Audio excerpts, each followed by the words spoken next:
ABC news కి స్వాగతం. Bulletin లో ముందుగా హెడ్లైన్స్ చూద్దాం.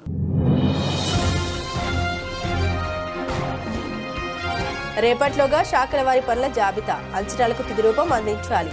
గోదావరి పుష్కరాల సన్నాహక సమీక్షలో ఇన్ఛార్జ్ జిల్లా కలెక్టర్, కమిషనర్.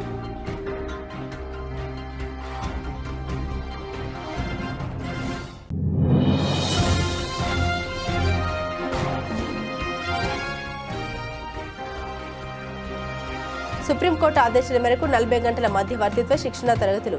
న్యాయవాదులు ఈ అవకాశాన్ని సద్వినియోగం చేసుకోవాలి.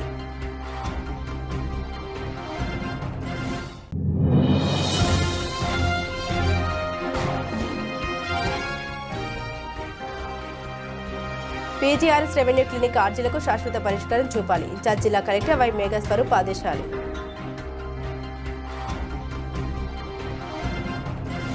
రాష్ట్ర ముఖ్యమంత్రి సమక్షంలో గోదావరి పుష్కరాలు 2022 నేపథ్యంలో నిర్వహించనున్న రాష్ట్ర స్థాయి సమీక్ష సమావేశాన్ని దృష్టిలో పెట్టుకుని ఈలోగా అన్ని శాఖల వారీగా చేపట్టాల్సిన పనుల జాబితా, అంచనాలకు తుది రూపం దిద్దాల్సిన అవసరం ఉందని ఇన్ఛార్జ్ జిల్లా collector, joint collector Y Megha Swaroop, commissioner Rahul Meena పేర్కొన్నారు.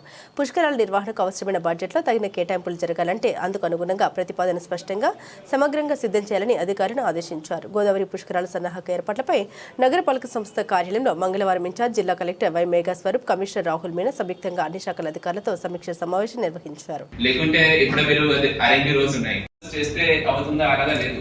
ఎక్కువ క్రౌడ్ వస్తే it will also fail. We need to provide that infrastructure కదా. దాని గురించి మనం మళ్ళీ చెప్పాము. ట్రాఫిక్ పోలీస్ సైడ్ నుంచి మన సిటీ ప్లాన్స్ కూడా ఎంపీగా రావాలి. క్లోజ్మెంట్ సర్కిల్ రిమూవ్, ఈ ప్రతి ఒక్క work think about that in the term మామూలుగా పెట్టాము. Bus agenda CM sir date ఇచ్చిన తర్వాత then again HODs have called all of the district level HODs. మంచిగా ప్లానింగ్ చేస్తే final event will become very అంటే అవుట్ ఆఫ్ వచ్చి 95% మా circle నుంచి కవర్ అవుతాయి సార్ వర్క్స్ అన్ని. సో దాంట్లో మేజర్ 90% మా హెడ్ వర్క్స్ డివిజన్ నుంచి అండి. ఆల్ ఎస్టిమేట్స్ వచ్చేసినాయి వాళ్ళే.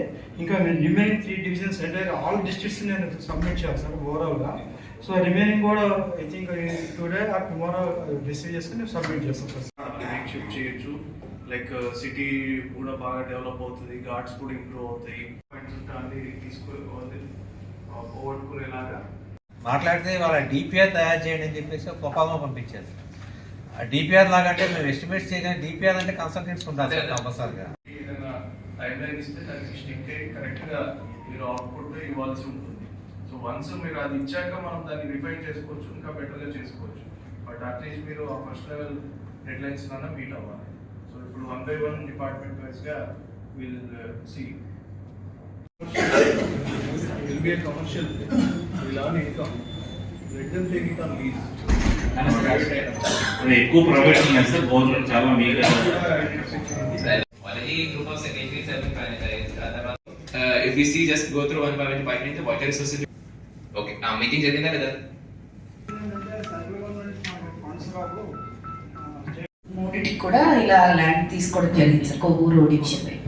So one issue major identified was last time parking spaces అని చెప్పి మనం పంట పొలాలు తీసుకున్నాం సార్. పంట క్రాప్స్ సో అయితే has to be పక్కగా కావాలి. We cannot have go half-hearted because if you know CM sir also continuous detail you are thinking at the last year నుంచి మీకు గెస్ట్ హౌస్ ఇది కూడా మనకి ప్రపోజల్స్ వచ్చింది. But you have to just hear most. నేను individual departments మాట్లాడితే maximum అదే reason చెప్పారు దట్ మనకి అదే పుష్కర్ పండుగ తర్వాత మనకి అపాయింట్మెంట్ ఇస్తారు. దాని గురించి కొంచెం లేట్ అయింది. So that's why I also in between ఒక వారంలో మనం మీటింగ్ పెట్టలేదు. బట్ నౌ ఇప్పుడు ఈ week this week is the only week that you have time for this. ఒక టెంటేటివ్ గా CM sir has given time, Davos వచ్చిన తర్వాత హీ హెస్ గివెన్ టైమ్ 23. అదే but so most probably we can have that meeting also. So ఆ time first question అదే వస్తుంది.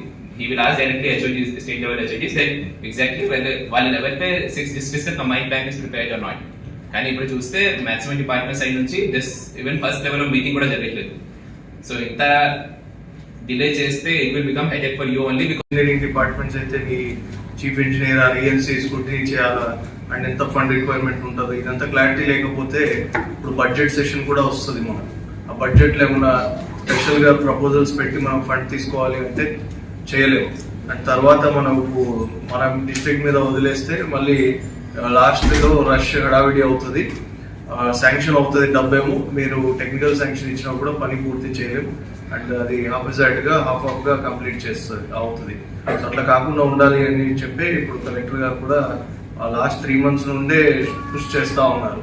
Each department identify చేయండి certain works ఏంటి, అండ్ దాన్ని ఇంటర్ డిపార్ట్మెంట్తో లింక్ ఉంటే కూడా ఏమన్నా కోఆర్డినేట్ చేసుకొని కంప్లీట్ చేసుకోవాల్సి ఉంటుంది. అండ్ కమిషనర్ గారు రెడీ చేశారు. ఆ టెంప్లెట్ డిపిఆర్ ప్రకారం మీ ప్రాజెక్ట్ ప్రపోజల్స్ తీసుకెళ్లి మీ హెచ్ఓడితో ఫైనలైజ్ చేయించుకుంటేనే అవి చీఫ్ సెక్రటరీ సార్ లెవెల్లో బడ్జెట్లో పుష్ అవుతాయి. సుప్రీంకోర్టు ఆదేశాల మేరకు మధ్యవర్తిత్వ విధానాన్ని మరింత ప్రభావవంతంగా అమలు చేయడంలో భాగంగా 40 గంటల మధ్యవర్తిత్వ శిక్షణ తరగతులు నిర్వహించడం జరుగుతుందని జిల్లా ప్రధాన న్యాయమూర్తి గంధం సునీత తెలిపారు. సోమవారం ఉదయం స్థానిక జిల్లా కోర్టు ఆవరణంలో సుప్రీంకోర్టు మధ్యవర్తిత్వం మరియు రాజీ ప్రాజెక్టు కమిటీ ఆధ్వర్యంలో నిర్వహిస్తున్న మధ్యవర్తిత్వ శిక్షణ కార్యక్రమానికి ఆమె ముఖ్య అతిథిగా హాజరయ్యారు. ఈ సందర్భంగా ఆమె మాట్లాడారు. సివిల్ ప్రొసీజర్ కోడ్ 89 ప్రకారం వివాదాల్ని 4 ప్రత్యామ్నాయ పద్ధతుల ద్వారా పరిష్కరించే అవకాశం ఉందని, వాటిలో మధ్యవర్తిత్వం ఒక ముఖ్యమైన విధానమని పేర్కొన్నారు. న్యాయాధికారులు ఒక కేసు మధ్యవర్తిత్వం ద్వారా పరిష్కారం సాధ్యమవుతుందని నిర్ధారించినప్పుడు ఆ కేసులను మధ్యవర్తిత్వ కేంద్రానికి సిఫార్సు చేయడం జరుగుతుందని గంధం సునీత తెలిపారు.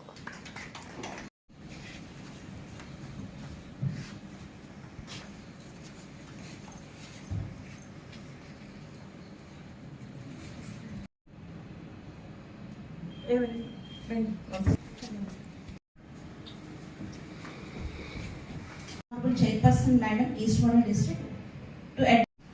I think you are all very fortunate enough to participate in the aspect of mediation and how the mediation several role plays will be. Let us collectively work towards building a justice system that listens, understands and heals. The maximum limit is 35. So you are all any of the code, it has not been seen the light of the training program at different places. We all the judicial officers in the collected board, conflicts are inevitable. Bangalore court ఒకటి ఉంటే సరిపోతుంది. Court వేసుకుంటే మనకి uniformity అన్నట్లు అంతే. And civil advocates at Nyaya Seva, Honorable Chairperson, come Director, Mediation Center. అందరికీ నమస్కారం. గౌరవ సుప్రీంకోర్టు వారు అలాగే హైకోర్టు వారి ఆధ్వర్యంలో మీడియేషన్ పైన 40 గంటల పాటు ఇక్కడ లోకల్లో ఉన్న అడ్వకేట్స్ అందరికీ ట్రైనింగ్ ఇవ్వడం జరుగుతుంది. ఈ ట్రైనింగ్ యొక్క ముఖ్య ఉద్దేశం ఏంటంటే, మనకు సివిల్ ప్రొసీజర్ కోడ్లో సెక్షన్ 89 కింద 4 మోడ్స్ ద్వారా మనకి కంటెస్ట్ మీదే కాకుండా కేసెస్ డిస్పోజ్ చేసుకునే అవకాశం ఉంది. మీ అందరికీ తెలిసిందే లోక్ అదాలత్ దానిలో ఒక మోడ్ ఆఫ్ డిస్పోజల్. అలాంటిదే మీడియేషన్ కూడా. మీడియేషన్ అంటే మధ్యవర్తిత్వం ద్వారా కేసుని కోర్టులో వేసుకున్న తర్వాత జ్యుడిషియల్ ఆఫీసర్స్ అందరూ కూడా ఏ కేసు మధ్యవర్తిత్వం ద్వారా మనం సెటిల్ చేసుకోవచ్చు అనేది ఐడెంటిఫై చేసుకుని దాన్ని మీడియేషన్ సెంటర్కి రిఫర్ చేసి ఒక అడ్వకేట్ని కానీ జ్యుడిషియల్ ఆఫీసర్ని కానీ అక్కడ మీడియేటర్ కింద అపాయింట్ చేసి ఇరు పార్టీలకి సామరస్యంగా ఉండే విధంగా టర్మ్స్ కండిషన్స్ రాసుకుని మళ్ళా ఆ టర్మ్స్ అండ్ కండిషన్స్ని కోర్టుకు పంపించిన తర్వాత ఒక అవార్డు అనేది పాస్ చేయడం జరుగుతుంది. దీనిలో అన్ని రకాల లోక్ అదాలత్ లాగానే అన్ని రకాల సివిల్ కేసెస్, కాంపౌండ్ చేసుకోదగిన criminal cases, land acquisition matters, execution petitions, అలాగే MUOP యాక్సిడెంట్ కేసెస్, అన్ని రకాల కేసెస్ని సెటిల్ చేసుకోవచ్చు. దీనిలో కూడా మనకు ఈ విధంగా సెటిల్ చేసుకుంటే కోర్టు ఫీజు వెనక్కి వస్తుంది. అదేవిధంగా అప్పీల్ చేసుకునే అవకాశం ఉండదు. మీరు ఇలా ఈ అవకాశాన్ని మనం సద్వినియోగం చేసుకుని ఈ మీడియేషన్ ద్వారా కేసెస్ కనుక డిస్పోజ్ చేసుకుంటే దాదాపుగా 25% నుండి 50% వరకు కోర్టుల పైన భారం తగ్గించే అవకాశం ఉంటుంది. జెన్యూన్ కేసెస్ ఏవైతే కంటెస్ట్గా కోర్టులో ఖచ్చితంగా ఉండాలి, రాజీ చేసుకోవడానికి వీలు లేనివి మాత్రమే కోర్టులో ఉంచుకుంటే మనకి మన జిల్లా వారీగా 89,000 ఉన్న పెండెన్సీని చాలా మట్టుకు తగ్గించుకోవడానికి అవకాశం ఉంటుంది. సో ఇలా ట్రైనర్స్ను మేము ట్రైనింగ్ ఇచ్చిన తర్వాత మీడియేషన్స్ అందరినీ కూడా కేసెస్ రిఫర్ అయినప్పుడల్లా ఆ మీడియేషన్ మీద ట్రైనింగ్ అయిన అడ్వకేట్స్కి రిఫర్ చేయడం జరుగుతుంది. ఇది అన్ని విధాల అందరికీ సామరస్యంగా సానుకూలంగా మధ్యవర్తిత్వం ద్వారా కేసెస్ డిస్పోజ్ చేయడానికి వచ్చిన అవకాశం. గ్రీవెన్స్ ద్వారా అందిన ఆర్జీలు మళ్లీ రీఓపెన్ కాకుండా ప్రతి సమస్యకు శాశ్వత పరిష్కారం చూపాలని ఇన్ఛార్జ్ జిల్లా collector, joint collector Y Megha Swaroop సంబంధిత అధికారులను ఆదేశించారు. ముఖ్యంగా సర్వే శాఖకు సంబంధించిన రీఓపెన్ కేసులు అధికంగా ఉన్నాయని పేర్కొంటూ వాటిని అత్యవసర ప్రాతిపదికన పరిష్కరించాలని స్పష్టమైన ఆదేశాలు జారీ చేశారు. సోమవారం కలెక్టరేట్లో పబ్లిక్ గ్రీవెన్స్ రిడ్రెసల్ సిస్టమ్తో పాటుగా ప్రత్యేకంగా రెవెన్యూ క్లినిక్ నిర్వహించారు. ఈ సందర్భంగా వివిధ శాఖలకు చెందిన అధికారులు హాజరై ప్రజల నుండి వచ్చిన ఆర్జీలను స్వీకరించి వాటిపై తక్షణ పరిశీలన చేపట్టారు. ఈ సందర్భంగా ఇన్ఛార్జ్ కలెక్టర్ మేఘా స్వరూప్ మాట్లాడారు. అన్ని ఆర్జీలను నిర్ణీత గడువులో SLA పీరియడ్ లోపే నాణ్యతతో పరిష్కరించాలని ఆదేశించారు.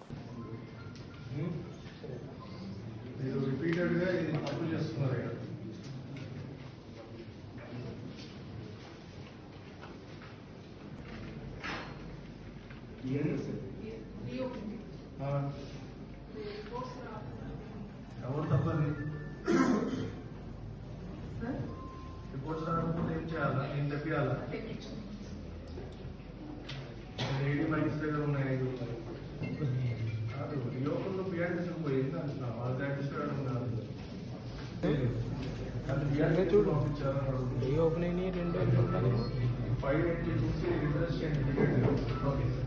ఆదేశాలు అందులో భాగంగా మనకు ఐటమ్ వాళ్ళని చూస్తే ఈసారి యాక్టివ్ అనేది బాగా ఉంది.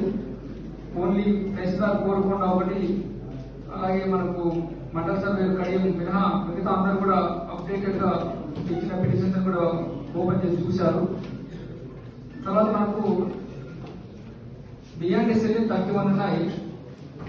31 కూడా మనకు వేరియస్ డిపార్ట్మెంట్స్ ఉన్నాయి. Assistant director service settlement, district medical health department, district agri trading ఇలా 2 అలా 1 చొప్పున ఉన్నాయి. సో ఇది బిఎన్ఎస్ఎల్ అనేది మనకు ఎటువంటి పరిస్థితుల్లో ఉండకూడదని చెప్పేసి మనకు సీఎంఓ గారి నుంచి వచ్చిన ఆదేశాలు. కాబట్టి అది కూడా బిఎన్ఎస్ఎల్ కూడా చూడండి. తర్వాత మనకు హెచ్ఓడిస్ పోస్ట్ ఆడిట్ చాలా ఇంపార్టెంట్. అంటే మనకు ప్రీ ఆడిట్ లో కలెక్టరేట్ చేస్తున్నాము. అది ఆల్మోస్ట్ ఆల్ జనవరి 18న యోగి వేమన జయంతిని పురస్కరించుకుని సోమవారం రాజమహేంద్రవరంలోని జిల్లా కలెక్టరేట్లో యోగి వేమన చిత్రపటానికి పూలమాల వేసి ఘనంగా నివాళులర్పించారు. ఈ కార్యక్రమంలో ఇన్ఛార్జ్ జిల్లా collector, joint collector Y Megha Swaroop పాల్గొని వేమన సందేశాన్ని తెలిపారు. ఈ సందర్భంగా ఇన్ఛార్జ్ జిల్లా కలెక్టర్ మాట్లాడుతూ రాష్ట్ర ప్రభుత్వం ఆదేశాల మేరకు యోగి వేమన జయంతిని ఘనంగా నిర్వహిస్తున్నామని తెలిపారు. వేమన పద్యాలు తెలుగు ప్రజల జీవితంలో ఒక భాగమని, అవి సులభంగా అర్థమయ్యే ఉండడంతో నేటికి సమాజానికి మార్గదర్శకంగా నిలుస్తున్నాయని పేర్కొన్నారు. అందుకే వేమన బోధనలు కాలాలకు అతీతంగా నిలిచిపోయాయని పేర్కొన్నారు.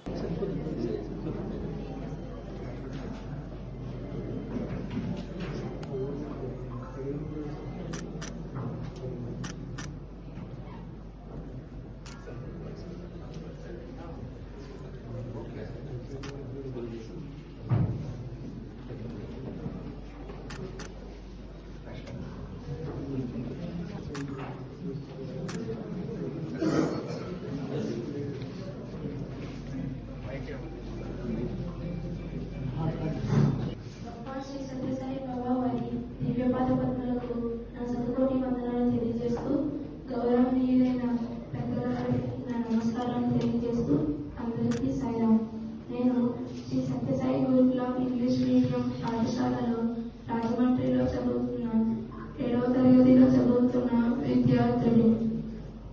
ఈరోజు వేమన జయంతి సందర్భంగా వేమన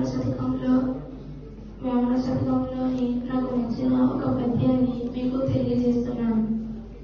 చిత్తశుద్ధి కలిగి చేసిన పుణ్యంబు కొంచెమైన నది కొలువ కాదు, విత్తనంబు మరియు వృక్షంబునకునెంత విశ్వదాభిరామ వినురవేమ. దీని యొక్క భావం, పెద్ద మనసుతో చిన్న పనినైనా చేస్తే పెద్ద ఫలితం కలుగుతుంది. అటువలనే పెద్ద మర్రి చెట్టు కూడా చిన్న విత్తనమే కాస్తుంది కదా. నాకు ఈ అవకాశం ఇచ్చిన పెద్దలందరికీ నా కృతజ్ఞతలు తెలియజేస్తూ సాయిరాము. ఇక్కడున్న పెద్దలందరికీ నా సరిపోటి వందనాలు తెలియజేస్తూ అందరికీ సాయిరామ్. నా పేరు డి శ్రావణ్. నేను శ్రీ సత్యసాయి గురుకులం ఇంగ్లీష్ మీడియం స్కూల్ రాజమహేంద్రవరంలో 7వ తరగతి చదువుతున్నాను. ఈ రోజు వేమన జయంతి సందర్భంగా నాకు నచ్చిన వేమన శతక పద్యం నుండి ఒక పద్యం మీకు తెలియజేస్తున్నాను. అల్పుడెప్పుడు పలుకు నాడంబరముగాను, సజ్జనుండు పలుకు చల్లగాను, కంచు మ్రోగినట్లు కనకంపు మ్రోగున, విశ్వదాభిరామ వినురవేమ. దీని భావం, తెలివి తక్కువవాడు అన్ని తనకు తెలుసని గొప్పలు పోతాడు, కానీ అన్ని తెలుసు అనుకున్న వాడు గొప్పగా వినయంగా మాట్లాడతాడు కదా. బంగారం కంచులాగా శబ్దం చేయదు కదా. నాకు ఈ అవకాశం ఇచ్చిన పెద్దలందరికీ నా కృతజ్ఞతలు తెలియజేస్తూ అందరికీ సాయిరామ్.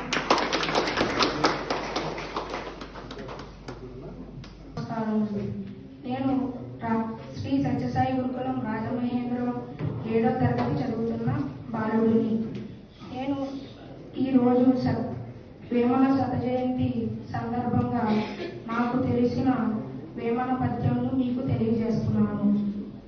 మేడి పండు చూడు మేడిమై ఉండు, పొట్ట విప్పి చూడు పురుగులుండు, పిరిగి వాణి మదిని పింక మీలావురా, విశ్వదాభిరామ వినరవేమ. దీని యొక్క భావం, మేడిపండు బయటకు ఎంత అందంగా ఉంటుందో లోపల అలాగే పురుగులతో నిండి ఉంటుంది. పిరికివాణి మదిని బయటకు పటారంగా లోపలకు లొటారంగా ఉంటుంది. నాకు ఈ అవకాశం ఇచ్చినందుకు పెద్దలందరికీ నా హృదయపూర్వక కృతజ్ఞతలు. సాయిరామ్. ఓం శ్రీ సాయిరామ్. ఈరోజు వేమన జయంతి సందర్భంగా నేను వేమన శతకం నుండి ఒక పద్యం చెప్తున్నాను. ఎలకతోలు తెచ్చి ఏడాది ఉతికిన నలుపు నలిపే కాని తెలుపు కాదు, కొయ్య బొమ్మను తెచ్చి కొట్టిన పలుగున విశ్వదాభిరామ వినురవేమ. దీని యొక్క భావం, ఎలకతోలును అదే పనిగా సంవత్సరం మొత్తం ఉతికినా నలుపు నలిపే గాని తెలుపు కాదు. అదేవిధంగా కొయ్య బొమ్మను ఎంత కొట్టినా అది మాట్లాడేది కదా. ఈ అవకాశాన్ని కల్పించిన పెద్దలందరికీ నా హృదయపూర్వక ధన్యవాదాలు. రాష్ట్ర పర్యాటక సాంస్కృతిక మరియు సినిమాటోగ్రఫీ శాఖ మంత్రి వర్యులు కందుల దుర్గేష్ సోమవారం నిడదవోలు నియోజకవర్గంలో సుడిగాలి పర్యటన చేపట్టారు. నియోజకవర్గంలో జరుగుతున్న వివిధ అభివృద్ధి పనుల్ని, ముఖ్యంగా రహదారి నిర్మాణాలను ఆయన క్షేత్రస్థాయిలో పరిశీలించారు. ఈ పర్యటనలో భాగంగా తాళ్లపాలెం గ్రామంలో పర్యటించిన మంత్రి సింగవరం నుండి నందమూరు వరకు నాబార్డ్ నిధులతో చేపట్టిన 2.5 కిలోమీటర్ల రోడ్డు నిర్మాణ పనుల్ని పరిశీలించారు. పనులు జరుగుతున్న తీరును అధికారులను అడిగి తెలుసుకున్న ఆయన నాణ్యత విషయంలో ఎక్కడ రాజీ పడకూడదని స్పష్టం చేశారు. అనంతరం మంత్రి దుర్గేష్ మాట్లాడారు. 2019-2024 మధ్య కాలంలో గత ప్రభుత్వం రహదారుల నిర్వహణ పూర్తిగా విస్మరించిందని విమర్శించారు.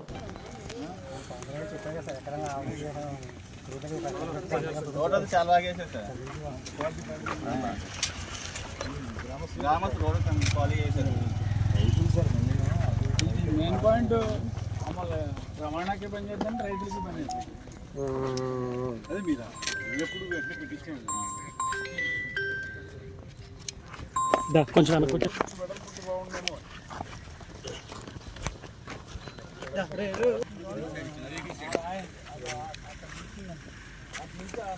గురు అనే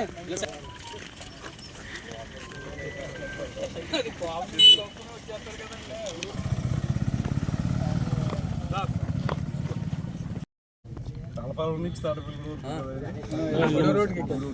కొద్దిగా ఎవరు మాట్లాడుకుందాం. ఇప్పుడు మనందరం కూడా తాళపాలెం నుంచి గూడెం కనెక్టింగ్ రోడ్లో ఉన్నాం. ఇంతకుముందు ఈ రోడ్డు చాలా అస్తవ్యస్తంగా ఉండేది. ఎవరో కూడా ప్రయాణం చేయడానికి వీలు లేని విధంగా, 4 వీలర్స్ పక్కన పెట్టేయండి, 2 వీలర్స్ కూడా వెళ్ళలేనంత దుర్భరంగా ఈ పరిస్థితులు ఉండేవి. 2019-24 వరకు ఓ తట్టడి మట్టి కూడా ఇక్కడ వేయలేదు.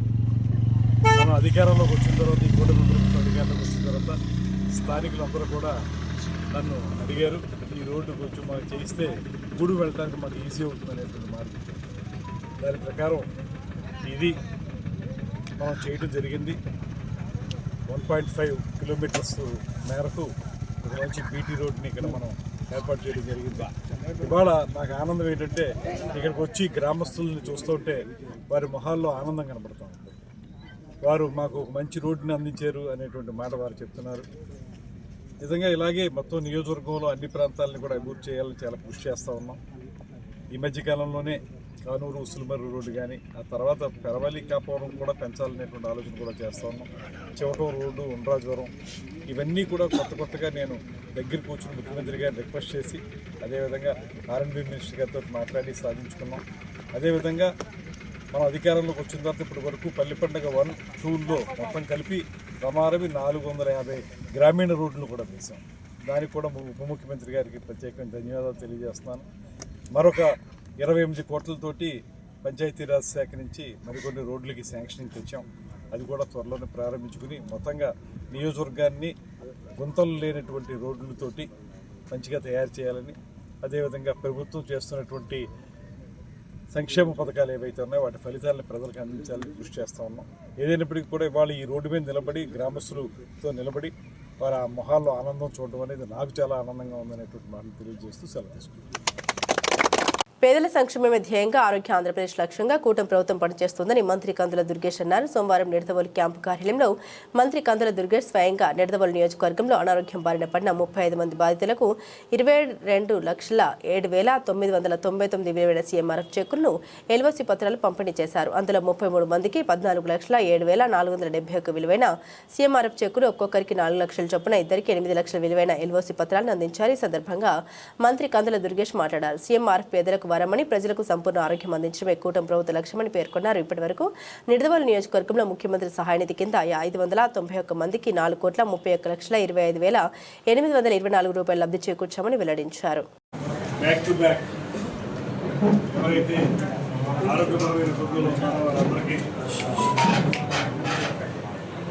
చెక్కులు అందజేయడం అనేటువంటి కార్యక్రమం నిరంతరం కొనసాగుతూ ఉంది.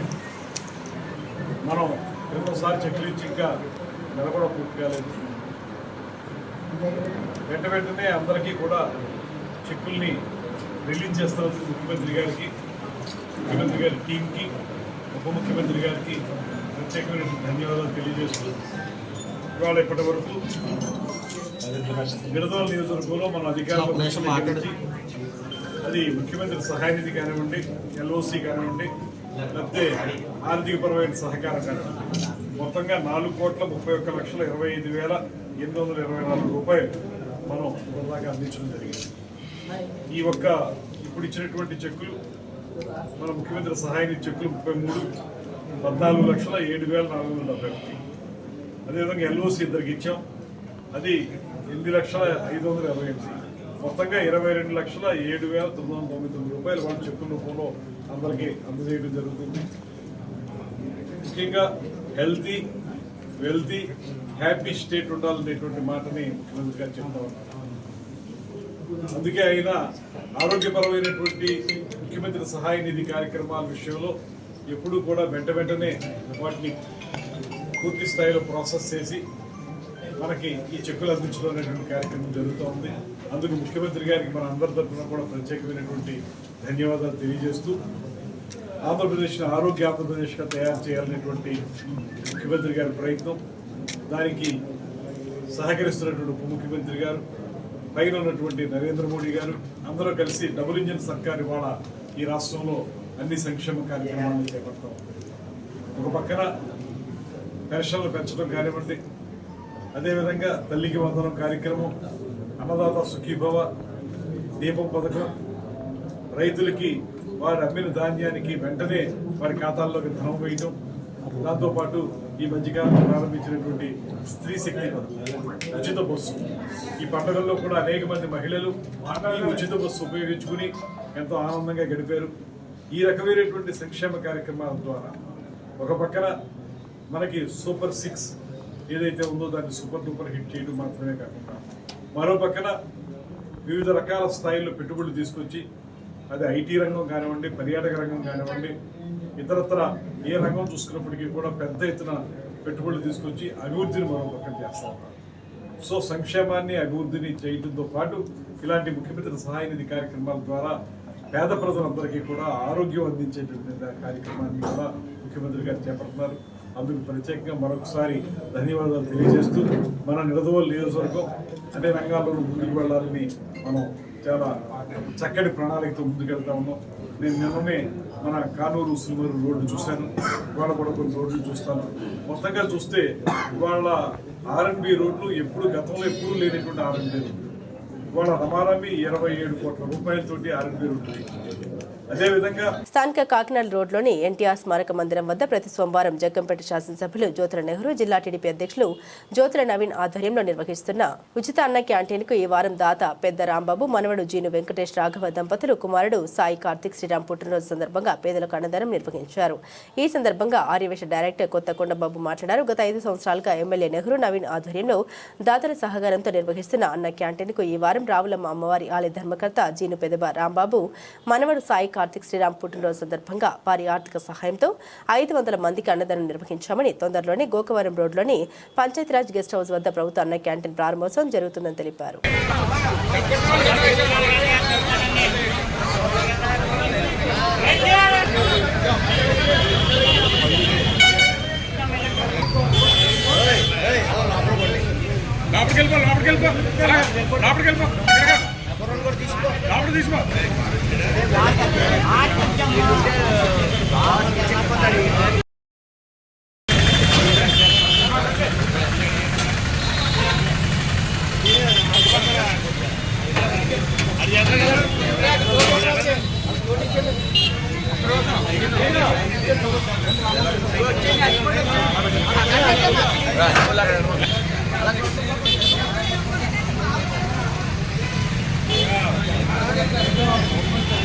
జై శ్రీరామ్.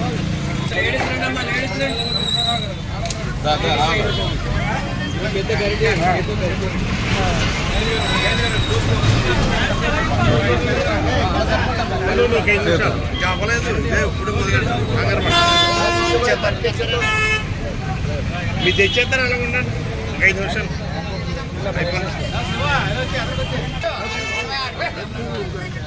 ఆగో ఆగా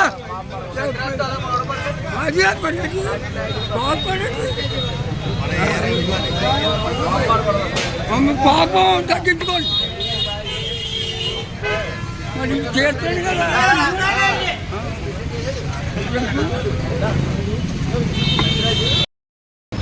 మన జగ్గంపేట గ్రామంలో స్థానిక ఎన్టీ రామారావు విగ్రహంగా ప్రతి సోమవారం కూడా ఇక్కడ సంతకొచ్చే జనానికి మరి మన ప్రీతమ నాయకులు గౌరవనీయులు జగ్గంపేట శాసనసభ్యులు మరియు తిరుపతి దేవస్థానం సభ్యులైనటువంటి యువతల నెహ్రూ గారు వారి దాతల సహకారంతో, అలాగే కాకినాడ జిల్లా తెలుగుదేశం పార్టీ అధ్యక్షులు నవీన్ గారు ఆధ్వర్యంలో కూడా 5 సంవత్సరాల్లో కూడా తెలుగుదేశం కార్యకర్తలు అవనండి, అభిమానులు అవ్వండి, అందరూ కూడా ప్రతి సోమవారం కూడా ఈ చుట్టుపక్కల గ్రామాలలో సంతకొచ్చే జనానికి అన్నా క్యాంటీన్ ద్వారా ఉచితంగా అన్నపెట్టడం జరుగుతుంది.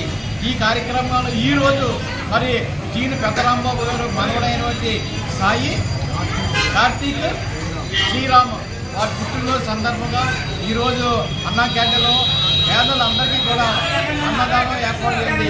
వారికి భగవంతుడు రావమ్మ తల్లి కూడా ఆరోగ్యం ఇచ్చి భవిష్యత్తులో మంచి ఆరోగ్యం బాగుండాలని, ఇంకా ఉన్నత పదవులు ఆడాలని ఆశిస్తూ మరి మన శాసనసభ్యులు మన జగ్గంపేట గౌరవనీయులు తిరుపతి దేవస్థానం బోర్డు సభ్యులైనటువంటి జ్యోతుల నెహ్రూ గారు, అలాగే కాకినాడ జిల్లా తెలుగుదేశం పార్టీ అధ్యక్షులైనటువంటి జ్యోతుల నవీన్ కుమార్ గారి సహకారంతో ఈరోజు కూడా ఈ కార్యక్రమం ప్రతి సోమవారం కూడా జరుగుతుంది. అతి త్వరలోనే కూడా మన స్థానిక గోదావరిలో ఉన్న ట్రావెలర్స్ బంగ్లా వద్ద అన్నా క్యాంటీన్ మరి జరుగుతుంది. అది కూడా అతి త్వరలోనే వచ్చే నెలలో కూడా ఇది ప్రారంభానికి కూడా సన్నాలు జరుగుతున్నాయి. మరి ఈ చక్కటి అవకాశం కల్పించిన మీ అందరికీ కూడా మరొకసారి ధన్యవాదాలు సెలవు. బులెటిన్ ముగించే ముందు హెడ్లైన్స్ మరోసారి.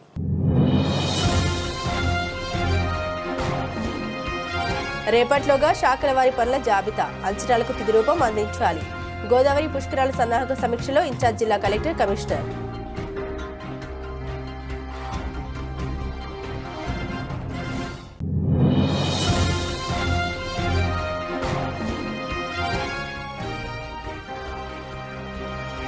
సుప్రీంకోర్టు ఆదేశాల మేరకు 40 గంటల మధ్యవర్తిత్వ శిక్షణ తరగతులు, న్యాయవాదులు ఈ అవకాశాన్ని సద్వినియోగం చేసుకోవాలి.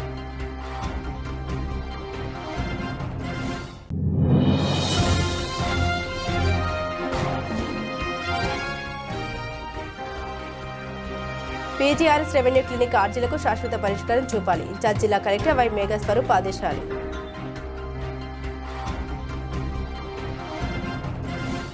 ఇవి బులెటిన్ అప్డేట్స్. మరిన్ని అప్డేట్స్ కోసం చూస్తూనే ఉండండి ఏబీసీ న్యూస్.